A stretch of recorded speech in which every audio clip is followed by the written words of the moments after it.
दोस्तों नमस्कार, मैं त्रिनाथ और आप देख रहे हैं रेडियो इंडिया। मेरठ में जिला पंचायत सदस्यों की जो अभी हाल फिलहाल में सूची जारी हुई है, विजेताओं की जो सूची जारी हुई है, उनमें 33 वार्ड में से मात्र 6 वार्ड पर यानी 6 जिला पंचायत सदस्य भारतीय जनता पार्टी के जीते हुए हैं। बहरहाल जो कंडीशन है वो बहुत गंभीर और ख़तरनाक है।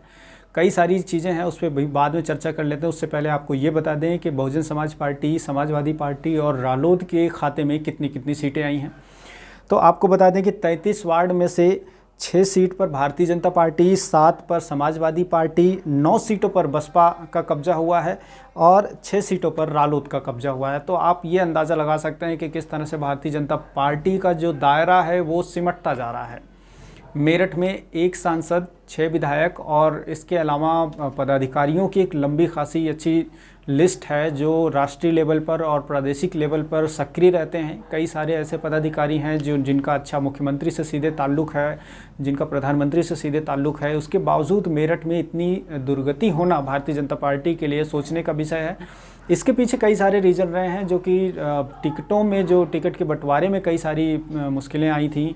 कुछ लोग ऐसे थे जो कामयाब हो जाते, जीत जाते, लेकिन उनको टिकट नहीं दिया गया अपने चहेतों के चक्कर में। कुछ लोग ऐसे थे जो आपसी रंजिश की वजह से चुनाव नहीं जीत सके। कुछ जिनको टिकट नहीं मिला वो अपने ही पार्टी के लोगों को अंदरूनी तौर पर हराने में लग गए थे। और ये तमाम चीज़ें ऐसी रहीं। पार्टी की जो कलह थी वो बहुत मुखर थी और इस मुखरता के चलते भारतीय जनता पार्टी को ड्रॉबैक झेलना पड़ा है।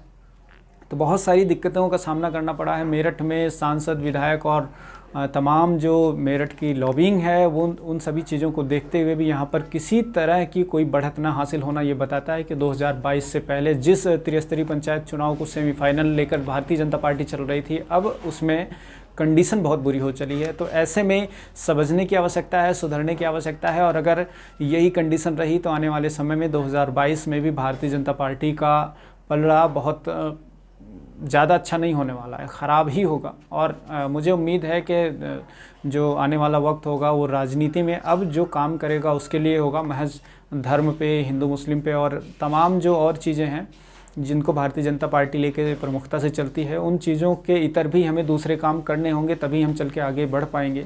ताज़ा उदाहरण अभी आपने बंगाल में देखा। बंगाल विधानसभा चुनाव में किस तरह से जीत के करीब पहुंचने का दावा करने के बावजूद मात्र 70 से 80 सीटों पर जाकर सिमट गई भारतीय जनता पार्टी और वहां पर बहुमत से तृणमूल कांग्रेस ने अपना परचम लहराया है। हालांकि बहुत सारे लोगों ने ये कहा है कि अभी भारतीय जनता पार्टी 3 सीटों से सीधे 70 या 80 सीटों पर आ पहुंची है, तो इस निगेटिव माहौल जो लोग बता रहे थे वो पॉजिटिव हो चुका है। लेकिन सवाल ये है कि सीटों का बढ़ जाना कोई मायने नहीं रखता है। मायने ये रखता है कि आप जिन जगहों पर जीते हुए हैं वहाँ पर कैसे काम कर रहे हैं।